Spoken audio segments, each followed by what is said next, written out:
இன்றைக்கு நம்ம கர்த்தருடைய வார்த்தைகளை கேட்குறதுக்கு முன்னாடி ஒரே நிமிஷம் கண்களை மூடி தேவனை நோக்கி பார்ப்போமா. ஆண்டவர் இடத்துல ஒவ்வொரு முறையும் தேவ சமூகத்துக்கு வரும் பொழுது நம்முடைய எண்ணமெல்லாம் என்ன இருக்கணும்னா, இசப்பா உங்களை நாங்கள் இன்னும் அதிகமாக அறிய கிருபை தாங்க. இந்த விசேஷித்த கூட்டங்கள் இன்னும் இயேசுவை நாங்கள் பார்க்க, இன்னும் அவருடைய அன்பை உணர, இன்னும் அவர் நெருக்கமாய் நாங்கள் வர, இந்த 3 நாட்களும் எங்களுக்கு ஒரு விசேஷ நாட்களாய் மாற்றி தாங்க. கேளுங்க, எல்லாரும் உதடுகளை அசைத்து மெதுவா ஏசப்பா கிட்ட பேச ஆரம்பிப்போமா. என் கூட இன்னைக்கு நீங்கள் பேசணும்ப்பா. என்னை இந்த ஆலயத்துக்கு நீர் கொண்டு வந்த நோக்கம் என்ன? எனக்கு எதை நீர் கற்றுக் கொடுக்க போகிறீர்? என்னோடு நீர் எதை பேச போகிறீர்? தாகமுள்ளவன் மேல் தண்ணீரை ஊற்றுகிறவர், வறண்ட நிலத்தை ஆறுகளாக தண்ணீர் தடாகங்களாக மாற்ற வல்லமையுள்ளவர். மான்கள் நீரோடையை வாஞ்சிப்பது போல சொல்லுங்க ஏசப்பா, உம்முடைய வார்த்தையின் மேலே உம்மேலே உம்மை அறிய நான் வாஞ்சையாய் வந்திருக்கிறேனப்பா. தேவனை நோக்கி எல்லா உதடுகளும் அசைத்து உங்க சத்தத்தை இந்த நாளில் நான் கேட்கணும். இந்த காலை வேளையில உம்முடைய சத்தம் இந்த ஆலயத்தில் கேட்கப்படணும். எஸ் ஏசப்பா ராதா ஷீகேனா செபாலோத் ரிதானா ஷீரதே சே. நிறங்களோடு பேசும், நிறங்களோடு பேசும், நிறங்களோடு பேசும். இன்னும் உம்மை அறியணுமே, உண்மையா இன்னும் உம்மை அறியணுமே, இன்னும் கிட்டே சேரணுமே, இன்னும் கிட்டே சேரணுமே. பிரசன்னம் பிரசன்னம் தேவ பிரசன்னம், அப்படியே நாங்க வாஞ்சிக்கிறோம் உங்க பிரசன்னத்தை. பிரசன்னம் தினலி ஷேக சேரலவே தேவ பிரசன்னம். அப்பா, இந்த நாளில் எங்களோடு நீ பேச போகிறதற்காக, உம்மை இன்னும் வெளிப்படுத்த போகிறதற்காக நாங்கள் உமக்கு நன்றி செலுத்துகிறோம். இயேசு கிறிஸ்துவின் நாமத்தில் பிதாவே, ஆமேன். ஹல்லேலூயா. கர்த்தர் நல்லவர், கர்த்தர் நல்லவராகவே இருக்கிறார். இந்த நாளில் உங்களுக்கு முன்பாக நிற்பது தேவனுடைய பெரிதான கிருபை. 2ஆம் வசனம், எபிரேயர் 12ஆம் அதிகாரம் 2ஆம் வசனம்.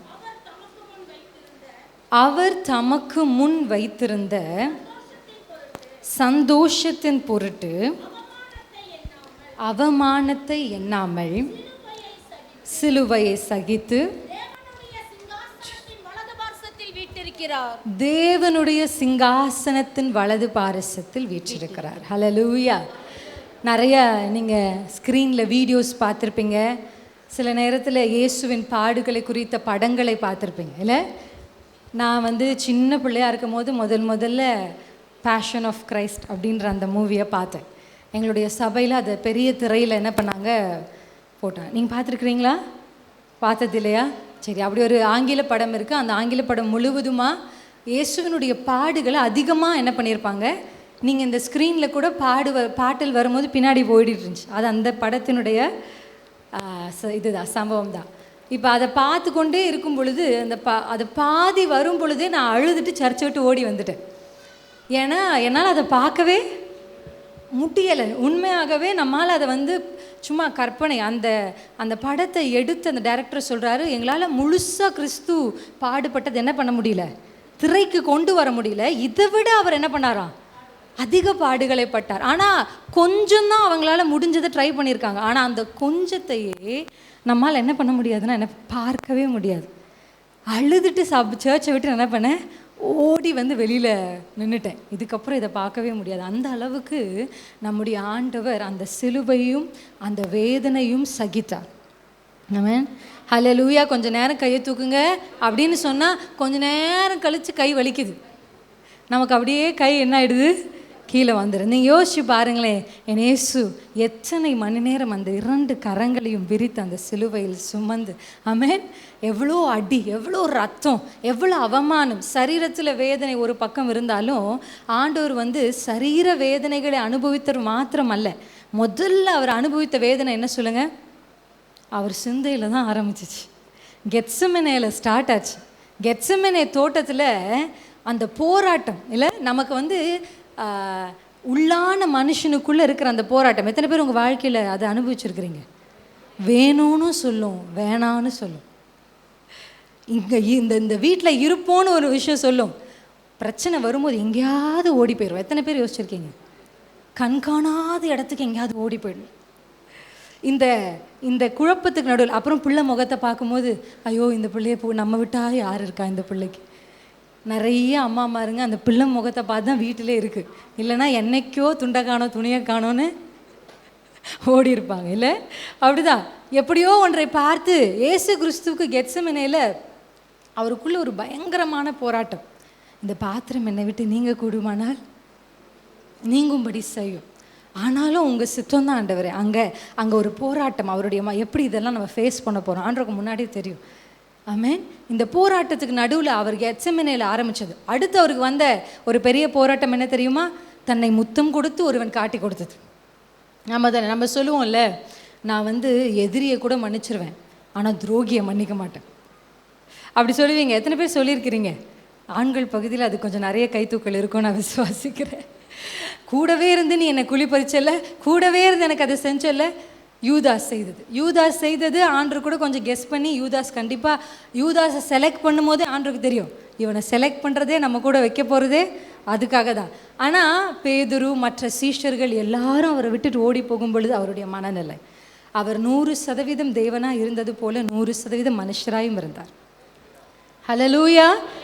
ஒரு மனுஷன் நமக்கு துரோகம் பண்ணும் பொழுதோ, ஒரு மனுஷன் நம்முடைய ஆபத்து நேரத்தில் நம்மளை விட்டுட்டு போகும் பொழுதோ, உங்கள் இதயம் எப்படி வேதனைப்படுமோ அப்படியே என் கிறிஸ்துவின் இருதயம் வேதனைப்பட்டது. ஹல்லேலூயா. அதுக்கப்புறம் அவருக்கு சரீரத்தில் வேதனை. அது மாத்திரமல்ல, நீங்கள் போய் மத்தேயு கடைசி அதிகாரங்களில் நீங்கள் வாசித்து பார்த்தீங்கன்னா, அவர் சிலுவையில் தொங்கி கொண்டிருக்கும் பொழுது அவரை பார்த்து பரிகசித்த மனுஷர்கள் இல்லை, அவரை துப்பினார்கள், அவரை கொட்டினார்கள். நீ உண்மையான கிறிஸ்துவா இருந்தால் இறங்கி வா அப்படின்னு சவால் விட்டாங்க இல்லையா?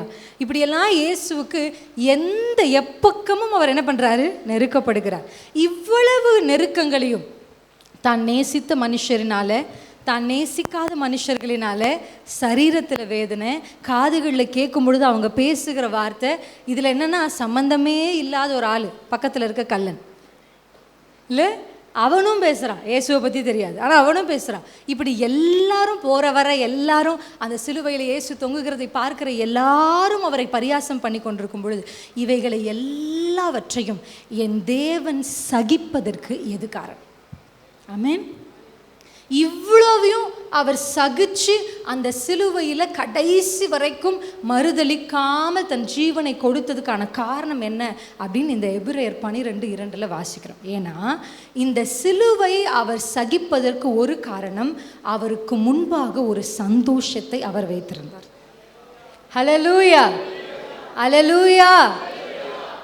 இந்த சந்தோஷத்தை அதை மாம்ச கண்களில் பார்க்கும் பொழுது சந்தோஷம் தெரியாது. யார் தான் தெரியுவா? கீழே இருக்கிற பிரதான ஆசாரியர், பக்கத்தில் இருக்கிற கல்லன், திட்டிக் கொண்டிருக்கிற மனுஷர்கள். மாம்ச கண்களில் பார்த்தா இயேசுக்கு அவங்க தான் தெரிவாங்க. ஆனால் இயேசு மாம்ச கண்களில் பார்க்கல, ஆவியின் கண்களில் பார்த்தார். ஹல்லேலூயா. இந்த ஆவியின் கண்களில் அவரை எதை பார்த்து கொண்டிருந்தார்? ஒரு சந்தோஷம் அவருக்கு முன்பாக இருந்தது. ஹல்லேலூயா. இந்த சந்தோஷத்தை நினச்சிதான் தன்னை சுற்றி பேசுகிறவர்கள் காதில் வாங்கினா கூட அது கர்த்தர் காதில் வாங்காத மாதிரி இருந்தார். தன்னுடைய விழாவை குத்தினாலும் கர்த்தர் என்ன பண்ணார்? அமைதியாக இருந்தார். நீ உண்மையாகவே ராஜாவா அப்படின்னு கேட்டா, ஆமாம் நான் ராஜா தான் அப்படின்னு அமைதியாக இருக்கிறார். ஹல்லேலூயா. இந்த வசனத்தை நான் வாசிக்கும் பொழுது சகிப்பதற்கு இயேசுவுக்கு முன்பாக இருந்தது ஒரு சந்தோஷம். ஹல்லேலூயா. இன்றைக்கு கர்த்தர் உங்களோடு பேச போகிற இந்த வார்த்தை, இயேசு கிறிஸ்துவை நீங்கள் நோக்கி பார்த்தீங்கன்னா, இயேசுவே எப்படி நீர் இதை எல்லாவற்றையும் சகித்தீர் அப்படின்னா, அவருக்கு ஆவிக்குரிய கண்களில் அவருக்கு முன்பாக இருந்த சந்தோஷம். என்ன சந்தோஷம் அப்படி இருந்துச்சு? இவ்வளோ கஷ்டப்படுறதுக்கு, இவ்வளோ கஷ்டத்தை அனுபவிக்க எப்படிப்பட்ட சந்தோஷம், என்ன சந்தோஷம்? இதை நம்ம சகிச்சு இந்த சிலுவையை நம்ம கஷ்டத்தை ஏற்றுக்கொண்டா பிதாவினுடைய வலது பாசத்தில் போய் உட்காந்து ஜம்முன்னு இருக்கலாம். அதான் அவருக்கு இருந்த சந்தோஷமா? இந்த சிலுவையை சகிச்சு நம்முடைய ஜீவனை கொடுத்தா சத்துருவின் தலையை நசுக்கலாம். அது அவருடைய சந்தோஷமா? அவருக்கு முதல்ல இருந்த சந்தோஷம் என்ன தெரியுமா? இந்த சிலுவையை சகித்து இதை ஏற்றுக்கொண்டு என் ஜீவனை நான் கொடுத்தால், கோயம்புத்தூரில் இப்படி ஒரு திருச்சபையில் ஒரு அம்மா வேதனையோடு வரும் பொழுது அந்த சிலுவை, ஹல்லேலூயா, அவர் கண்களுக்கு முன்பாக இருந்த சந்தோஷம் நீங்கள் ரட்சிக்கப்படுவீர்கள் என்பது தான். ஹல்லேலூயா. இதை நான் சகிச்சா இந்த முழு உலகத்தையும் நான் ரட்சிப்புக்குள்ளே நடத்த முடியும் என்ற சந்தோஷம்தான். ஒரு நாள் நீங்கள் ஆலயத்தில் முழங்கால் படிட்டு, இயேசுவே என்னுடைய பாவத்தை மன்னியும், நான் இவ்வளோ பாவத்தை செஞ்சுருக்கிறேன், பார்க்கக்கூடாததை பார்த்துருக்கிறேன், கேட்கக்கூடாதது கேட்டிருக்கிறேன், செய்யக்கூடாததை செஞ்சுருக்கிறேன், சொல்லக்கூடாத வார்த்தைகளை சொல்லியிருக்கிறேன், ஆனாலும் நான் இப்பொழுது உமக்கு முன்பாக என் பாவங்களை அறிக்கையிடுகிறேன்னு சொன்ன உடனே ஒரே நிமிஷத்தில் உங்களுடைய உண்மையுள்ள வார்த்தையை கேட்டு, நீ பாவி அல்ல, நீ நீதிமான் என்று, நீதிமான் ஆக்கப்படுவோம் என்று, அந்த சந்தோஷத்தை தான் அவர் கண்ணு முன்னாடி வச்சிருந்தார். அவர் சந்தோஷமே நீங்களும் நானும் தான். எப்படி ஏசப்பா அதை சகிச்சிங்க? உன்னை நினைத்து.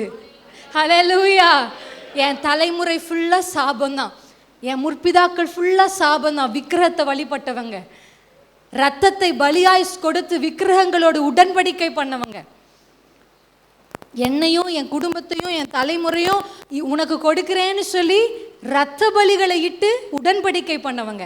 ஆனால் இப்படிப்பட்ட ஒரு தலைமுறையிலிருந்து ஆசீர்வாதமுள்ள தலைமுறையை கர்த்தர் எழுப்ப, அந்த சந்தோஷத்துக்காக தான் கர்த்தர் அதை சகித்தார். ஹல்லேலூயா. ஆமா, அந்த இரத்தத்தினால ஒரு உடன்படிக்கை உங்கள் முற்பிதாக்கள் பண்ணது உண்மைதான். ஆமாம் தானே? நம்ம முற்பிதாக்கள் அப்படிதான் பண்ணாங்க. ஆடு வெட்டினாங்க, கோழி வெட்டினாங்க, ரத்தம் சிந்தி என்ன பண்ணாங்க? உடன்படிக்கை செய்தார்கள். அந்த உடன்படிக்கைகளை உடைத்து இவர்களை சாபத்திலிருந்து விடுதலையாக்கி பரம்பரையாக வர நோய். இந்த குடும்பத்தில் ஆண்களே இருக்க மாட்டாங்க. ஆண்கள் நல்லா வந்தாலும் தொழில் செய்தால் விளங்காது, ஆண்களுக்கு வியாதி வந்துடும், மரித்துருவாங்க. இப்படியெல்லாம் சாபங்கள் சில குடும்பங்களுக்குள்ள. ஒரு சில வியாதிகள், என்ன பண்ணாலும் பிறக்கிற பிள்ளைகளுக்குள்ள சில வியாதிகள். இப்படிப்பட்ட தலைமுறை சாபங்களை உடைத்து அந்த தலைமுறையை ஆரோக்கியமான தலைமுறையாய், ஆண் மக்களுள்ள தலைமுறையாய், ஜெயிக்கிற தலைமுறையாய் கர்த்தர் மாற்ற வேண்டும் என்று அந்த சந்தோஷத்தை அவர் கண் முன்னாடி நிறுத்தி தான் அந்த சிலுவையை அவர் சகித்தார். அவர் சந்தோஷமே நீங்களும் நானும் தான். எதை வைத்து அப்பா அதை சகித்தீர் என்றார். வேதம் சொல்லுகிறது, பரலோகத்தில் போய் ஜம்முன்னு வலது பார்சத்தில் உட்காருவதை கர்த்தர் சந்தோஷமாக நினைக்கல. என்னை பரிகசிச்சு என்னை நீ அவமானப்படுத்தினியே சத்துருவே, உன் தலையை நசுக்கிறதை குறித்து அவருக்கு முதலாவது சந்தோஷம் இல்லை. என்னை தூஷித்தீங்களே, உங்கள் எல்லாரையும் நான் ஒரு நாள் நிறுத்தி கேள்வி கேட்பேன்டா, அது அவருடைய சந்தோஷம் இல்லை. என்னை தேடி என் சமூகத்திற்கு வருகிறவர்களை நான் ஆசீர்வதி விருத்தி ஆக்குவேன் என்ற அந்த ஒரு மனநிலை தான் என் இயேசுவை சகிக்க வைத்தது. ஹல்லேலூயா, ஹல்லேலூயா, ஆமென். இயேசுவை சிலுவையில் அறைந்தது எது? யாருன்னு நான் கேட்கல, யாருன்னு கேட்கல. யாருன்னு கேட்டால் நீங்கள் சொல்லிடுவீங்க, ரோம போர் சேவகர்கள் 1 மார்க். அதை கேட்கல. எது இயேசுவை சிலுவையில் அறைந்தது? பாவம் இல்லை. பாவம் 2வது சீட்டுக்கு போயிடுச்சு. பாவம் முன்னாடி உட்காந்துச்சு. ஆண்டவர் சொன்னார், எப்பா போ பின்னாடி போ, உனக்கெல்லாம் ஃப்ரண்ட் சீட்டெல்லாம் கொடுக்க முடியாது, நீ அந்த அவ்வளோ பெரிய ஆள். நம்ம அப்படி தான், பிசாசு, பாவம், பிசாசு. எங்கள் மாமியார் வந்தாங்க இல்லையா முன்னாடி, அவங்க சொல்லுவாங்க, எப்பவுமே சொல்லுவாங்க, இந்த பிசாசு இருக்கானே அவன் ஏதோ பெருசாக பண்ணுற மாதிரி நினச்சி பண்ணுவான், அவன் சரியான ஏமாளி அப்படின்வாங்க. ஹல்லேலூயா. எத்தனை பேர் ஆமென்னு சொல்கிறீங்க? ஏதோ பெருசாக இந்த குடும்பத்தை அழிச்சிருவோம், அதை கொண்டு வருவோம், இதை கொண்டு ஏதோ ட்ரை பண்ணுவான். கடைசியாக நம்ம ஆண்டவர் பாருங்க, ஒரே நிமிஷத்தில் சர்ச்சில் வந்து உட்காந்து ஏசையா அப்படின்னா இந்த வச்சுக்கோ சுகம். அவன் ஒரு ஏமாளி, அவன் ஒரு ஏமாளி, அவன் ஒரு கோமாளி. ஹல்லேலூயா. எதையோ செய்வேன்னு நினைப்பான், ஆனால் அவன் வச்சு கண்ணியை வச்சு நம்மளை பெரிய ஆள் ஆக்கிடுவார் ஆண்டவர். ஹல்லேலூயா. சிலுவையை ரொம்ப அவர் சகிச்சதுக்கான காரணம், சிலுவை அவர் பெருசா நினைக்கல, அவர் நினைச்சதெல்லாம் சந்தோஷத்தை. ஹல்லேலூயா. சிலுவையில் இயேசுவை அறைஞ்சது பாவம், பேக் சீட்டுக்கு போயிடுச்சு. ஃபஸ்ட்டு அந்த சிலுவையில் இயேசுவை அறைந்து அதெல்லாம் அவர் சகிக்கிறதுக்கு காரணமாக வந்து ஃப்ரண்ட் சீட்டில், இப்போ நாங்கள் வந்த உடனே பாஸ்டர் எங்களை கூப்பிட்டு இங்கே உட்காருங்க அப்படின்னு எங்களுக்கு ஒரு இடத்த கொடுத்தார் ஸ்பெஷல். அந்த மாதிரி ஆண்டவர் அழைத்து கொண்டு வந்து உட்கார வச்சது எதை சொல்லுங்க? பாவத்தை அல்ல, அன்பு, லவ். அன்பு தான் அவரை சிலுவையில் அவ்வளவு நேரம் நிற்க வச்சு தன் ஜீவனை கொடுக்க வச்சுச்சு. ரெண்டாவது தான் பாவம். ஹல்லேலூயா. இப்போ இயேசு சிலுவையை சகிச்சதற்கான காரணம் அவருக்கு முன்பாக இருந்த சந்தோஷம். இயேசு மாத்திரமல்ல, இந்த வேதத்தில் பவுல் என்ற ஒரு அப்போஸ்தலர் இருக்கிறார். அந்த அப்போஸ்தலரும் அநேக பாடுகளை சகிச்சார், உபத்திரவங்களை சகிச்சார். அவர்கிட்ட போய் கேட்கலாமா, ஏன் அதெல்லாம் நீங்கள் சகிச்சிங்க, எப்படி அதெல்லாம் சகிச்சிங்க அப்படின்னு நம்ம கேட்க போகிறோம். எடுத்துக்கொள்ளுங்க என் கூட சேர்ந்து. ரோமர் 8ஆம் அதிகாரம் 18ஆம் வசனம். நல்லா நமக்கு தெரிஞ்ச மனப்பாட வசனம் இது. ஆதலால் இக்காலத்து பாடுகள் இனி நம்மிடத்தில் வெளிப்படும் மகிமைக்கு ஒப்பிடத்தக்கவைகள் அல்லவென்று எண்ணுகிறேன். அவர் என்ன சொல்றாருன்னா, கிறிஸ்தவர்களுக்கு பாடுகளே இல்லைன்னு வேதம் சொல்லுதா? இல்லை. உறுதியா சத்தமாவே சொல்லுங்க. ஏன்னா நம்ம பாடுகள்னு உடனே பதறதுனால தான் பிசாசு என்ன பண்றான்? பவுல் கேட்டா என்ன சொல்றாருன்னா, பாடுகள் இருக்குதான், 1 குறைய 40 அடிகளை அடிக்கிறான், பெண்டு நிமித்துட்டானுங்க. நான் ஒண்ணுமே பண்ணல, சும்மா தான் போய் ஒரு அம்மா பிசாசு பிடிச்சிருக்கேன்னு விடுதலை ஆக்குனேன்.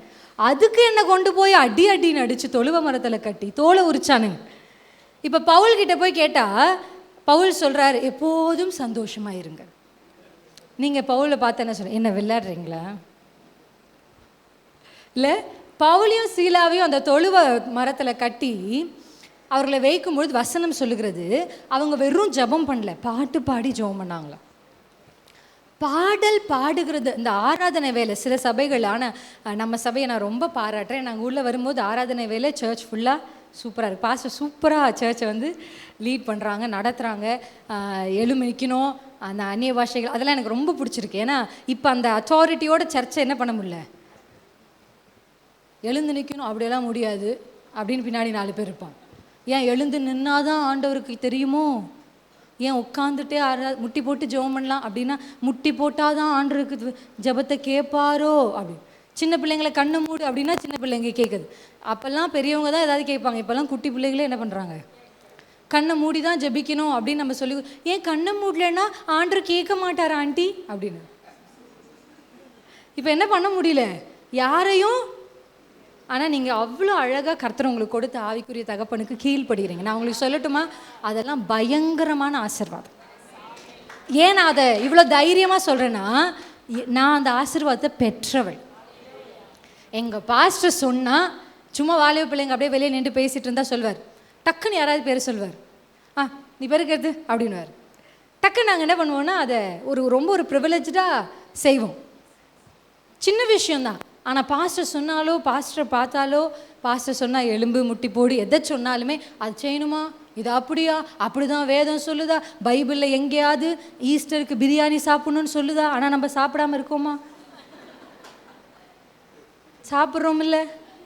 அப்போ எதை சொன்னாலும் பைபிள் அப்படி சொல்லுதா, பைபிள் அப்படி சொல்லுதா அப்படின்னு கேட்காம ஆவிக்குரிய தேவ மனுஷர் சொல்லுகிறதை அப்படியே கேட்டால் கர்த்தர் நம்மேலும் நம்முடைய தலைமுறையின் மேலும் ஒரு ஆசீர்வாதத்தை கட்டும். ஹல்லேலூயா. சில விஷயங்கள் நம்ம இன்னும் கற்றுக்கல. அவர்கள் தேவ சமூகத்தில் எத்தனை வருஷ ஊழியம் கற்றுக்கிட்டாங்க. அதை சுலபமாக நமக்கு என்ன பண்ணிடுறாங்க, எத்தனையோ மணி நேரம் முழங்கால் படிக்கிட்டு வசனத்தை தியானித்து கொண்டு வந்து சும்மா அரை மணி நேரத்தில் அந்த சேமனை உங்களுக்கு சொல்லி அதனுடைய ஆசீர்வாதத்தை உங்கள் மேலே ஒரு ஊழியக்காரர் கொண்டு வரும் பொழுது அது எவ்வளோ ஒரு பெரிய பாக்கியமாக நம்ம நினைக்கணும். ஆமேன். அப்படி நினச்சி நீங்கள் வாங்கும் பொழுது அது ஒரு பெரிய ஆசீர்வாதத்தை கொண்டு வரும். உங்கள் தலைமுறையிலேருந்து கர்த்தர் ஊழியர்களை எழுப்புவார். உங்கள் தலைமுறைகள் 1000 பேருக்கு ஆசீர்வாதமாக மாறுவாங்க. உங்கள் பிள்ளைகளும் உங்கள் பிள்ளைகளின் பிள்ளைகளும் தேசத்தை கர்த்தருக்காக சுதந்தரிப்பாங்க. நீங்கள் பண்ணுகிற சின்ன கீழ்ப்படிதல். ஹல்லேலூயா. ஆமேன். எத்தனை பேர் ஆமேன்னு சொல்கிறீங்க? ஹல்லேலூயா. இப்படிதான் பவுல் பவுல் இவ்வளவையும் சகிச்சு பாடல்களை பாடி ஆராதனை வேலையில் நிறைய ஆராதனை முடிச்சதுக்கப்புறம் மெசேஜுக்கு மட்டும் சில பேர் வருவாங்க. அப்படி இல்லாமல் பாடல் பாடுகிறது ஒரு தேவ பலன். அதுவும் வேதனையின் நடுவில் நெருக்கத்தின் நடுவில் பாடுகிற பாடல் இருக்கு பாருங்க, அந்த பாடலுக்குரிய பலன் ரொம்ப அதிகம். ஹல்லேலூயா. நீங்கள் ஜாலியாக இருக்கும் போது இயேசு கூட வருவார் அப்படின்னு நீங்கள் பாடுறதை விட எல்லாரும் உங்களை கைவிட்டுட்டு மொத்தமாக உங்களை புறக்கணிச்சிட்டு நீங்கள் நேசிச்சவங்கெல்லாம் உங்களை மறந்துட்டு உங்களை தன்னந்தனியாக விடும்போது இயேசு கூட வருவார், எல்லாவித அற்புதம் செய்வார். ஃபாதர் அதை அழகாக பாடி தானானா தந்தன தானானா. நீங்கள் இப்படி மட்டும் உங்களுக்கு துரோகம் பண்ணின, உங்களை விட்டு எல்லாம் போயிட்டாங்க, நீங்கள் நேசித்த கணவர், நம்ம அன்பு கூர்ந்த பிள்ளைகள், எப்படி நீங்கள் எதை வச்சாலும் எப்படிப்பட்ட சூழ்நிலைமையிலும் நீங்கள் யோசிச்சு பாருங்க, பயங்கரமான போராட்டத்தின் நடுவில் நீங்கள் தானானா தந்தன தானானா அப்படின்னா பரலோகம் உங்களை கொண்டாடாதா? ஹல்லேலூயா, ஆமென். நம்ம எப்போ பாடுவோம் இயேசு கூட வருவார் தெரியுமா? இருட்டில் சுடுகாட்டை கிராஸ் பண்ணும்போது. ஹல்லேலூயா. இப்படியே பாடலை பயன்படுத்திருந்தால்தான் பாடலுடைய வல்லமைகள் சில என்ன பண்ண மாட்டேங்குது. ஆனால் பவுலும் சீலாவும் சிறைச்சாலையில் நெருக்கத்தின் நடுவில் சகித்து கொண்டு அவர்கள் உதடுகள் பாடலை பாடுது. என்ன வந்தாலும் எது நடந்தாலும் என பாவை ஸ்தோத்தரிப்பே. பவுல் சீலா பாடினாங்க, சும்மா சொல்றேன். என்ன வந்தாலும் பாடலாமா? எது நடந்தாலும் என பாவை ஏசப்பா ஸ்தோத்திரம், ஏசப்பா ஸ்தோத்திரம், ஏசப்பா ஸ்தோத்திரம், ஏசப்பா ஸ்தோத்திரம். அப்ப அடுத்த முறை ஒரு தேவை உங்களுக்கு முன்னாடி நிற்கும் போது நீங்க என்ன பாட்டு பாட போறீங்க? என்ன பாட்டு வேணாலும் பாடலாம், ஆனா விசுவாசத்தோட பாடுங்க. என்ன வந்தாலும். கடன்காரன் வந்து இப்பதான் திட்டிட்டு போறாரு, வாசல்ல நின்று. சும்மா சொல்றேன், அப்படியெல்லாம் நடக்காது. இயேசுவின் நாமத்தில் கடனே வாங்கக்கூடாது. ஆமென், ஹல்லேலூயா. அப்படி வந்து போன உடனே பக்கத்து வீட்டுக்காரங்களாம் என்ன பண்ணுவாங்க? அப்போதான் அவங்க வீட்டு ஜன்னல் பக்கத்தில் காது வந்து ஒட்டிடும் அவங்களுக்கு. ஏன்னா அவர் என்ன சொல்கிறாருன்னு கேட்டு அதை அடுத்த வீட்டுக்கு சொல்கிறதுக்கு. ஆனால் சர்ச்சுக்கு வர யாரும் அப்படி இல்லைன்னு நான் நினைக்கிறேன். ஆமென். ஆமாம், என்னை குறித்து நான் சாட்சி சொல்லியிருக்கிறேன். என் குடும்பத்தில் பிரச்சனைகள் இருந்ததுன்னு சொல்லியிருக்கிறேன். அப்போ ஒரு தடவை நான் அப்படி தான் வீட்டில் அம்மா அப்பாவுக்கு கொஞ்சம் சலசலப்பு. அப்போ அவங்க எதுவும் சலசலப்பாக பேசிக்கிட்டு இருக்கிறாங்க. அப்போ நான் க்ராஸ் பண்ணும்போது பக்கத்து வீட்டில் இருக்க அங்கிள் வந்து அப்படின்னு கேட்டுட்டு இருந்தார். நான் அப்படி க்ராஸ் பண்ணேன், அவர் ஜன்னல் அப்படி பார்த்தேன் அவர். அப்போ எனக்கு ரொம்ப சின்ன வயசு, எனக்கு எதுவும் கேட்க தெரியல, ஆனால் கோவம் வந்துருச்சு. அப்படியே இப்படி பார்த்தேன், உடனே அவர் போயிட்டார். இப்போ நம்ம வீட்டில் ஒரு பிரச்சனை தான், ஏதோ ஒரு சலசலப்பு தான் ஒரு வந்துருச்சு, போயிட்டார். நம்மளை திட்டிட்டு ஐயா போயிட்டார். இல்லை இப்போ அம்மாமார் கூட அடிக்கிறாங்கன்னு கேள்விப்பட்ட, தெரில எனக்கு எந்த அளவுக்கு உண்மைன்னு. ஒரு இல்லைன்னா அம்மாமார் அடிச்சுட்டு கிச்சனுக்கு போயிட்டாங்க, அப்படியே தான் நம்ம வச்சுப்போம், வயசு வருஷா. அப்புறம் நான் பெண்களுக்கே சப்போர்ட் பண்ணுறேன். அடுத்த முறை இந்த சிஸ்டர் வந்து பெண்கள் கூட்டத்துக்கு மட்டும் கூப்பிடுங்க அப்படின்னு சொல்லிடாதீங்க. ஃபஸ்ட்டு நான் ஆண்களுக்கும் பேசுவேன். ஓகே, இப்போ ரெண்டு பக்கம் ஏதாவது ஒரு வந்துருச்சு. இப்போ பக்கத்தில் இருக்கவங்க கேட்டுட்டு இருக்காங்க. சண்டை முடிஞ்ச உடனே ஒரு சத்தம் கேட்குது, என்ன என்ன வந்தாலும். இப்போ அந்த அம்மா காது வச்சுட்டு இருந்துச்சுல்ல, அந்த காதில் யாரோ படான்னு அடித்த மாதிரி இருக்கும். இருக்குமா இருக்காதா? என் அப்பாவை ஸ்தோத்தரிப்பே. இப்போ சண்டைக்கா சோத்துறோம்? ஆமாம். ஏசப்பா கடனுக்கா சோத்துறோம்? ஆமாம், கடனுக்கு தான் ஏன் சோத்துறோம். ஸ்தோத்திரம் இருக்குமா இருக்காதா? ஆனால் நம்ம எப்படி ரியாக்ட் பண்ணுவோம் தெரியுமா? கிறிஸ்தவர்கள் புறஜாதிகளை போலவே, என்னது கேட்டா அதெல்லாம் இல்லை, கேட்டுட்டு போறா. அதே காதுகள் நான் கர்த்தரை உபத்திரவத்தின் நடுவில் துதிக்கிறத கேட்கணும். ஹல்லேலூயா. பவுலும் சீலாவும் எப்படி பாடினாங்க தெரியுமா? அப்படி பாடினாங்களா? பவுல் சீலா பாடின சத்தம் சிறைச்சாலை மொத்தமும் கேட்டுச்சு. அங்கிருந்த எல்லார் காதுக்கும் கேட்டுச்சு. அப்போ எப்படி பாடியிருப்பாங்க? என்ன வந்தாலும், மைக் இல்லை, இப்போ மைக் இருக்கு. எது நடந்தாலும் என பாவை ஸ்தோத்திரிப்பே, அப்படி பாடியிருப்பாங்கல்ல, சத்தமாக பாடியிருப்பாங்க. ஏசப்பா 1 குறைய 40 அடிக்கு சோத்துறோம், கால்கள் தொழுவ மரத்தில் இருக்கு சோத்துறோம், நல்லது செஞ்சவனுக்கு கெட்டது கிடைச்சிச்சு சோத்துறோம். பாட பாட கர்த்தர் அஸ்திபாரங்களை அசைச்சார். அப்போ உங்க பாட்டுக்கு இருக்கிற பவரை பார்த்தீங்களா? உங்க பாடல் சத்துருவ, ஹல்லேலூயா, உங்க பாட்டு சத்தம் அவனுக்கு வெக்கத்தை கொடுத்தணும். ஹல்லேலூயா. சிலுவையில் இயேசு தொங்கும் பொழுது ஜெயிச்சிட்டோம் அவன் நினைச்சான். இல்லையா, மாம்ச கண்களில் பார்த்தா தான் சிலுவையும் ரத்தமும் எலும்பும் உபத்திரவமும் வேர்வையும் உனக்கு தெரியும். ஆனால் ஆவியின் கண்களில் பார்த்தா ஒரு பெரிய சந்தோஷத்தை நான் எனக்கு முன்னாடி வச்சிருக்கிறேன். சத்ருவே, உன் கண்ணுக்கு அது தெரியாது. எத்தனை பேரை இந்த மரணத்தினால் நான் ரட்சிப்புக்குள்ள கொண்டு வர போகிறேன்னு உனக்கு தெரியாது. எத்தனை ஜீவனை இந்த மரணத்தினால் காப்பாற்ற போறேன்னு உனக்கு தெரியாது. சத்ருவின் கண்களுக்கு தெரியாது, உங்க கண்களுக்கு தெரியும். எப்பொழுதும் ஆவிக்குரிய திருச்சபையில் இருக்கிறவர்களுக்கு நான் சொல்றது, ஆவிக்குரிய கண்கள், ஆவிக்குரிய சிந்தை, ஆவிக்குரிய கிரியைகள், இதை எதிர்பார்க்கணும். ஆமென். வந்த வண்ணமாவே இருக்கக்கூடாது. பவுலை கேட்டா பவுல் சொல்றாரு, இக்காலத்து பாடுகள் ஒப்பிடத்தக்கவைகள். அதுல 2 வார்த்தையை நீங்க மனசுல வச்சுக்கணும். இக்காலம், இனி. சொல்லுங்க என் கூட சேர்ந்து. இக்காலம்ன்றது பிரசன்ட். இப்போ உங்க கண்ணுக்கு முன்னாடி இருக்கிற பாடுகள், இப்போ உங்க கண்களுக்கு முன்னாடி இருக்கிற வேதனை, இப்போ நீங்க கடந்து போய் கொண்டிருக்கிற சூழ்நிலைமைகள், நீங்க இப்போ பார்த்தா என்ன வாழ்க்கை இது அப்படின்னு தோணும். ஆனா கர்த்தர் சொல்றாரு, இக்காலத்தை அல்ல, இனி. ஆமென். ஒரு ஃபியூச்சரை கர்த்தர் உங்களுக்கு வச்சிருக்கிறார். ஒரு எதிர்காலத்தை கர்த்தர் வச்சிருக்கிறார். அந்த எதிர்காலம் இப்பொழுது நீங்கள் கடந்து போகிற வேதனைக்கு ஒப்பிடத்தக்கவைகளே அல்ல. இந்த தராசில் கொண்டு வந்து அதை வைக்கவே முடியாது. எறும்பு பக்கத்தில் ஒரு தராசை எறும்பு வச்சுட்டு பக்கத்து தராசில் யானையை வைக்க முடியுமா? வைக்க முடியுமா? முடியவே முடியாது. யானையை கொண்டு போய் தராசில் வைக்க வாய்ப்பு இருக்கா? வாய்ப்பே இல்லை. அப்படிதான் வேதம் சொல்லுது. இக்காலத்து பாடு ஒரு எறும்பு மாதிரிப்பா. அது கூட அந்த யானை கர்த்தர் கொடுக்க போகிற மேன்மைய மகிமைய ஒப்பிடத்தக்கவைகளே அல்ல. அதை தராசு பக்கத்திலே கொண்டு வர முடியாது. You can not compare. அதை கம்பேரே பண்ண முடியாது. அப்போ எப்போ பார்த்தாலும் நல்ல இந்த குட் ஃப்ரைடேக்கு வந்து இயேசு சகிச்சாருன்னு மட்டும் சொல்லாமல், நானும் சகிப்பேன், ஜெயிப்பேன். சொல்லுங்க என் கூட சேர்ந்த வார்த்தையை. யுத்தத்தில் 2 விதமான யுத்தம் இருக்கு. வெளிப்படுத்தின விசேஷம் நம்ம வாசிக்கிறோம்ல. என்ன வாசிக்கிறோம்? அவருடைய ரத்தத்தினால நம்மை கர்த்தர் எப்படி மாற்றிருக்கிறார்?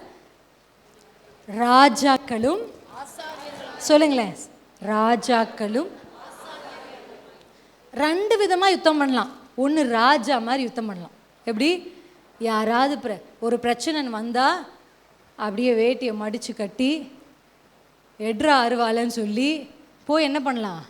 சண்டையை போட்டு பெலிஸ்தியரை தூக்கு, அமலேக்கனை தூக்கு, ஒருத்தரை விடாத அப்படின்னு என்ன பண்ணலாம்? யுத்தம் பண்ணி காலி பண்ணி ஜெயிக்கலாம். ஓகே. ஆனால் இப்போ ராஜாக்கள் மாதிரியே எப்போ யுத்தம் பண்ண முடியாது.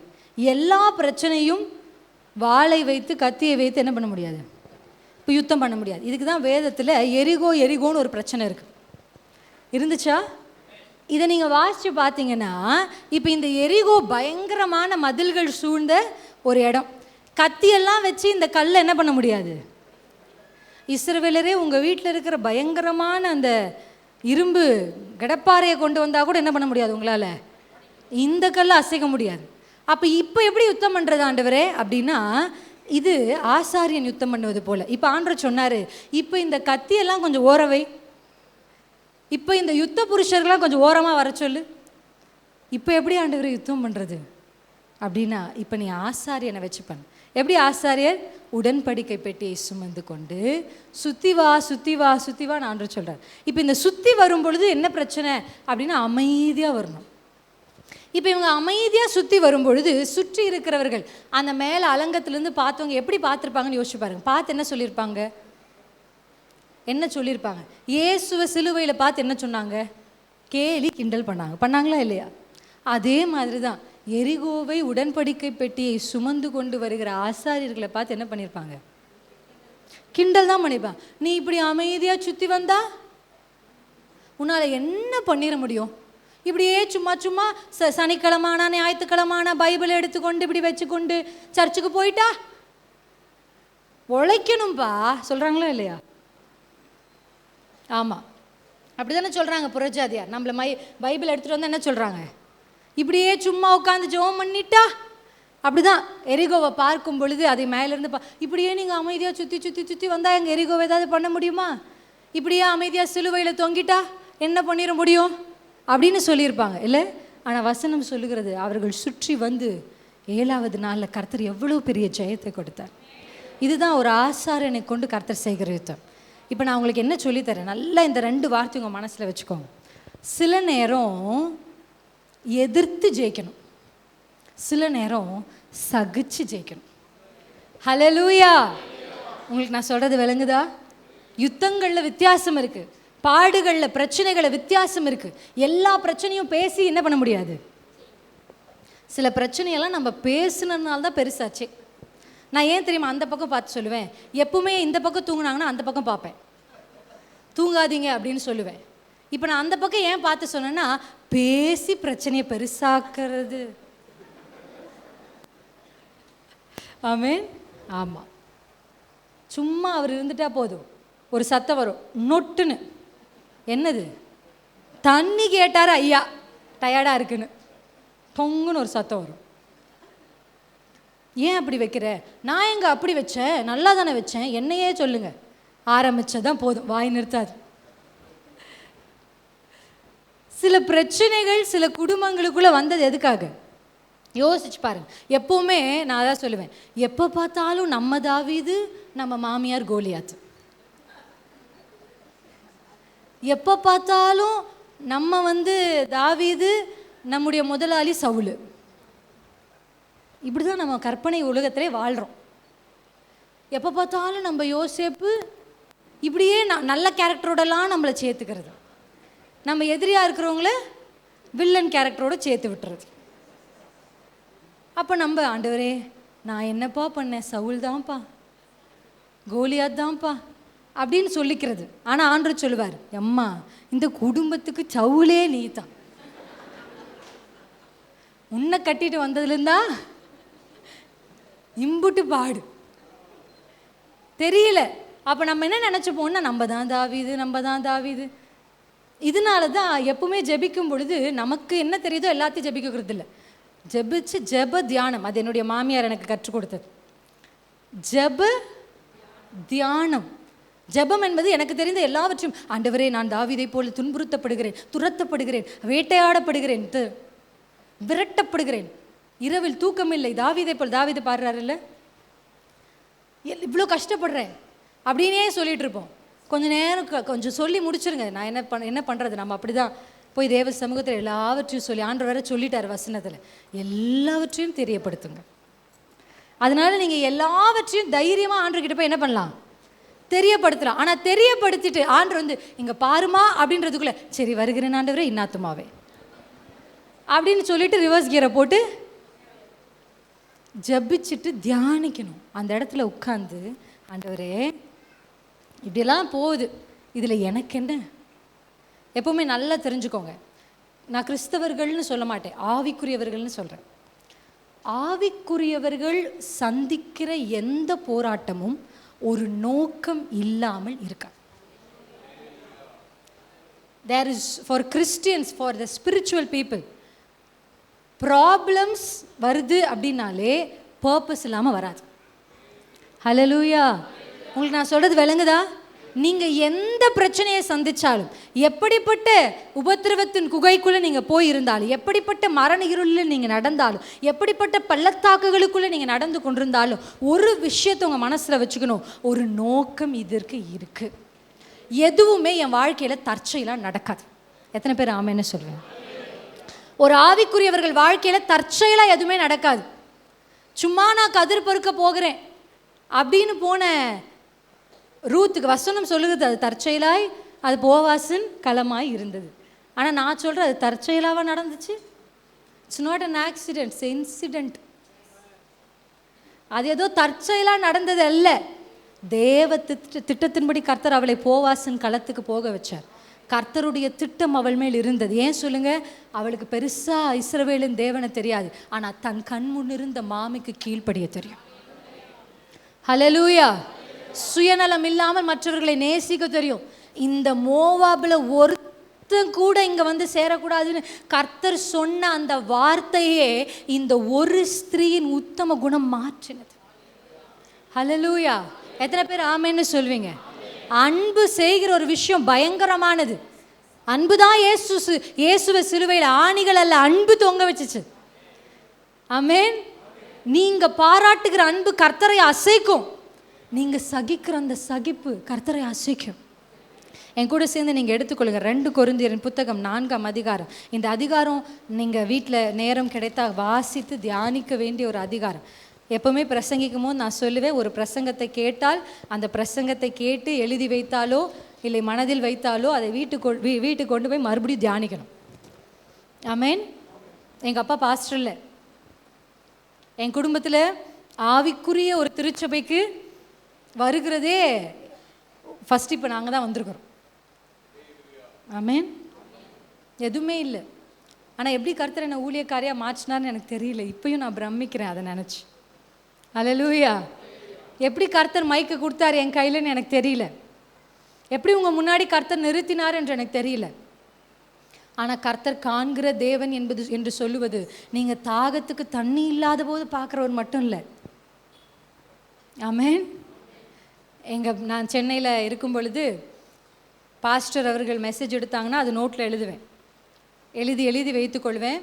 வைத்து முடித்து அடுத்த சண்டே நான் திருப்பி சர்ச்சுக்கு வரத்துக்குள்ளே அதை மறுபடியும் ஒரு தடவை தியானிச்சுட்டு தான் வருவேன். ஆமென்.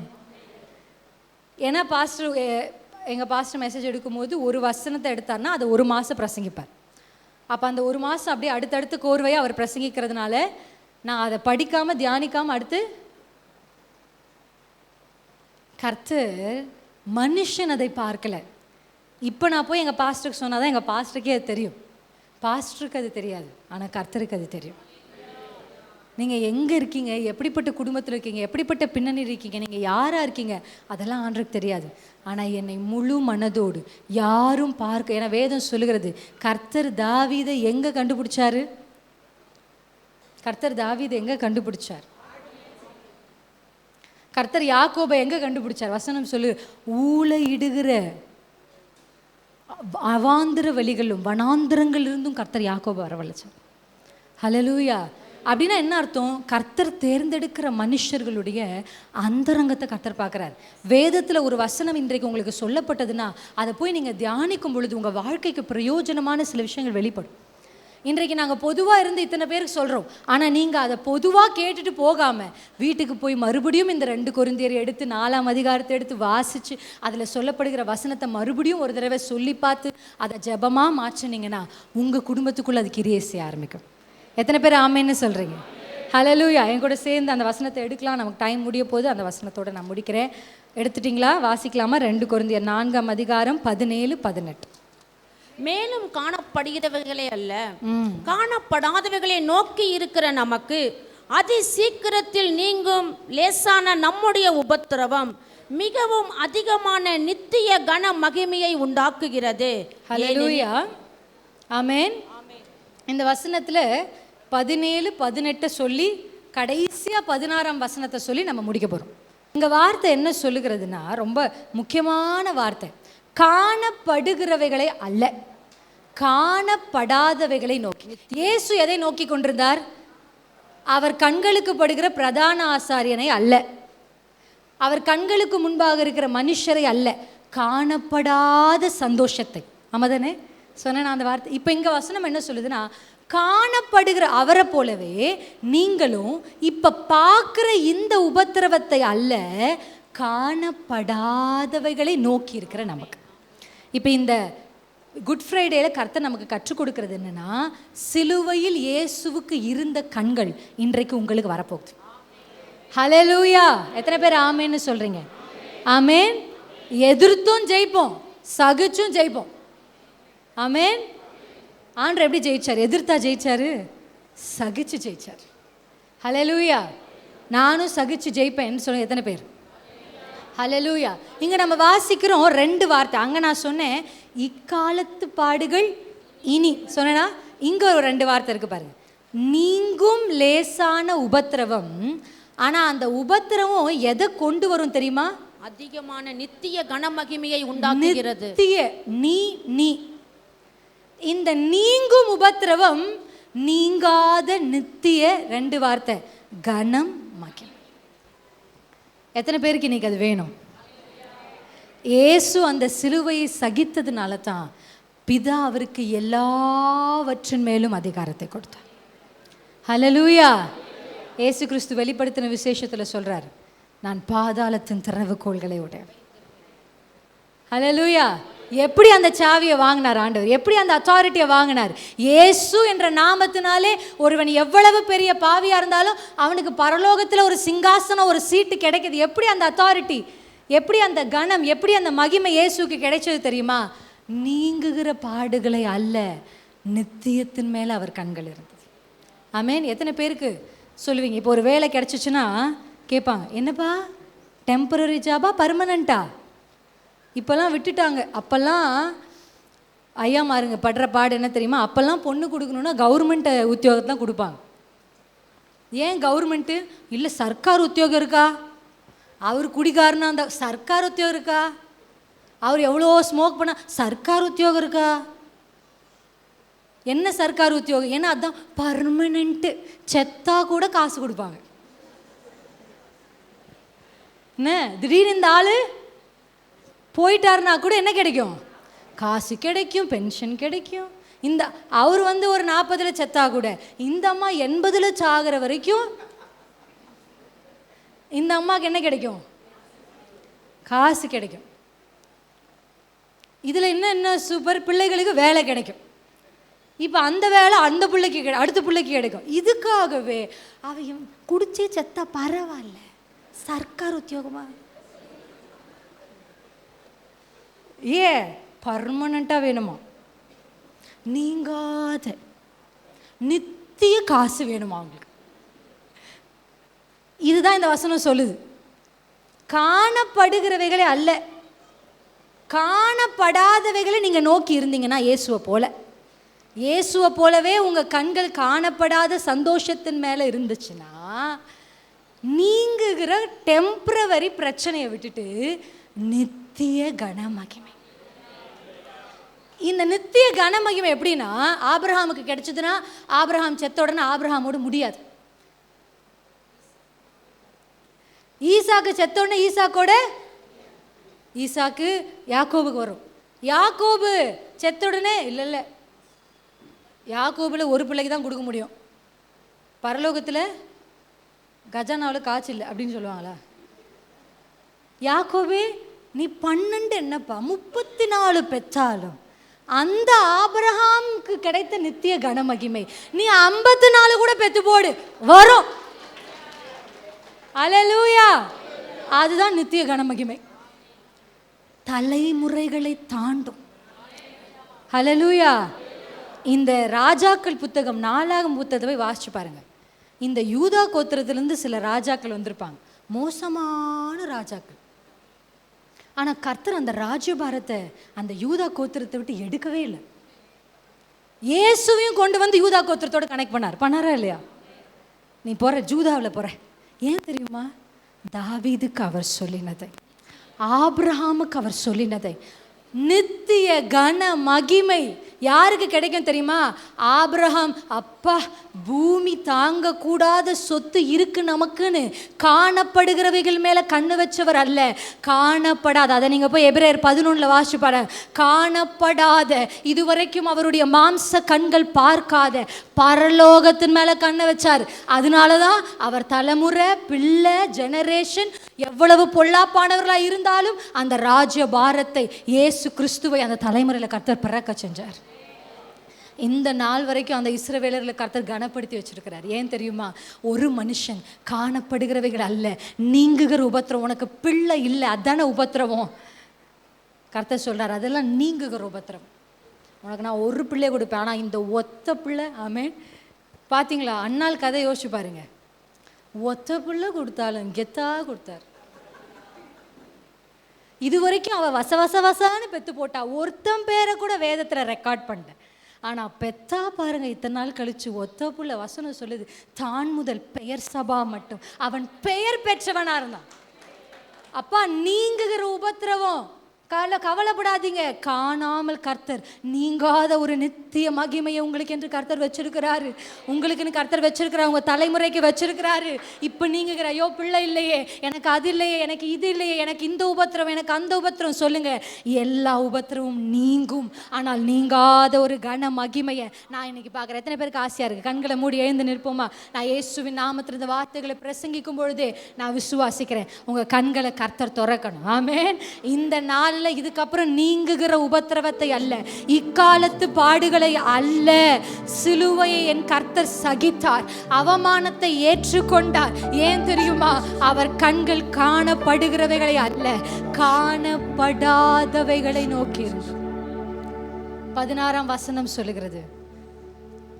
எல்லாரும் கேட்பீங்க, என்ன கேட்பீங்க? ஏன் எனக்கு மட்டும் இந்த பிரச்சனை? வாழ்க்கையில ஒரு முறையாவது கேட்டிருப்பீங்க. கர்த்தர் சொல்றார், நீங்க வீட்டில் போய் 16ஆம் வசனத்தை வாசிச்சு பாருங்க. அதே 1 கொரிந்தியர் 4:16. ஏன் ஆண்டவரே எனக்கு மட்டும் பிரச்சனை? ஏன் தெரியுமா? உங்கள் புறம்பான மனுஷனை அழித்து உங்கள் உள்ளான மனுஷனை நாளுக்கு நாள் புதிதா.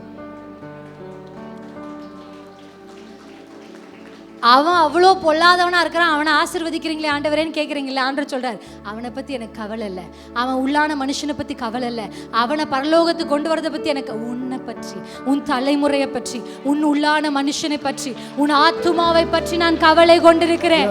இந்த பிரச்சனை வருகிறதே என்னை உருவாக்கத்தான், எனக்காகத்தான். ஒரு பர்பஸ் இல்லாம என் வீட்டுக்கு முன்னாடி ஒரு பிரச்சனை வராது, எனக்கு ஒரு போராட்டம் தேவ அனுமதி இல்லாம வராது. என்னை சுற்றிலும் கர்த்தர் வேலி அடைத்திருக்கிறார். கர்த்தருடைய அனுமதி இல்லாமல் ஒன்றும் என் வீட்டுக்குள் வருவது இல்லை. அப்ப ஏன் கர்த்தர் எனக்கு இதை அனுமதிச்சான்னு நீங்க கேட்டீங்கன்னா, உங்களை பரலோக ராஜ்யத்திற்கு ஆயத்தப்படுத்த, இயேசுவை போல உங்களை மாற்ற, உங்க உள்ளான மனுஷனை புதிதாக்க. ஆண்டவரிடத்துல சொல்லுங்கப்பா, காணப்படுகிறவைகளை அல்ல, காணப்படாதவைகளை நோக்குகிற கண்களை எனக்கு தாரும். எனக்கு முன்பாக இருக்கிற நான் சுமக்கிற சிலுவைகளை அல்ல, எனக்கு முன்பாக நின்று என்னை தூஷிக்கிற மனுஷர்களை அல்ல. நீர் எப்படி அப்பா சந்தோஷத்தை உமக்கு முன்பாக வைத்தீர், அதை வைத்துதான் கர்த்தர் சிலுவையை சகித்தார், அவமானத்தை ஏற்றுக்கொண்டார். தாவீது ரொம்ப அழகா சொல்றாரு, கர்த்தரை நான் எப்பொழுதும் எனக்கு முன்பாக வைத்திருக்கிறேன், அவர் என் வலது பாரிசத்தில் இருக்கிறபடினால் நான் அசைக்கப்படுவது. புயல் வந்தாலும் காற்று அடித்தாலும் எவ்வளவு மோசமான சூழ்நிலைமை நீங்க கடந்து போனாலும் நீங்க அசைக்கப்படுவதில்லை, நீங்க அசைக்கப்படுவதில்லை. ஏன்னா இயேசு நமக்கு முன்பாக இருக்கிறார். இயேசு வந்து தாவீதுக்கு முன்னாடி நிக்கல, தாவீது இயேசுவை கொண்டு வந்து நிறுத்தியிருந்தார். அப்படிதானே சொல்றாரு, நான் நிறுத்தியிருக்கேன்ப்பா, நான் நிறுத்தியிருக்கிறேன். சொல்லுங்க, நான் நிறுத்துறேன். இக்காலத்து பாடுகளை அல்ல, இனி வரும் மகிமையை நிறுத்துகிறேன். நீங்குகிற உபத்திரவத்தை அல்ல, நீங்காத கன மகிமை என் கண் முன்னாடி நிறுத்துகிறேன். அழிந்து போகிற டெம்பரவரி பிரச்சனைகளை அல்ல, தலைமுறை தாண்டுகிற ஆசீர்வாதங்களை. நான் இப்ப கொஞ்சம் சகிச்சா, நான் இப்ப கொஞ்சம் உபவாசிச்சா, நான் இப்ப கொஞ்சம் பொறுத்து போனா என் தலைமுறை ஆசீர்வதிக்கப்படும். ஓரியாலா தீசரபா. டிவி நிகழ்ச்சிகள் நமது சபையின் மூலம் பொள்ளாச்சி முழுவதும் 24 மணி நேரமும் ஜேகிங் டிவி ஒளிபரப்பப்படுகிறது. விகே செட்டப் பாக்ஸில் 112வது சேனலிலும், TCCL செட்டப் பாக்ஸில் 152வது சேனலிலும், SCV செட்டப் பாக்ஸில் 217வது சேனலிலும், டாக்ஸ் செட்டப் பாக்ஸில் 62வது சேனலிலும் நமது சபையின் பாடல்கள், ஆராதனைகள், செய்திகள் ஒளிபரப்பப்படுகிறது.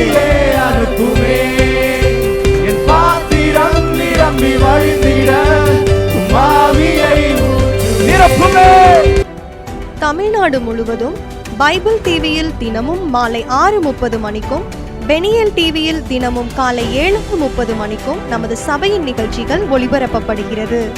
இந்த டிவி ஊழியங்களின் மூலம் ஆயிரக்கணக்கான ஜனங்கள் ஆசிர்வதிக்கப்பட ஜெபித்துக் கொள்ளுங்கள்.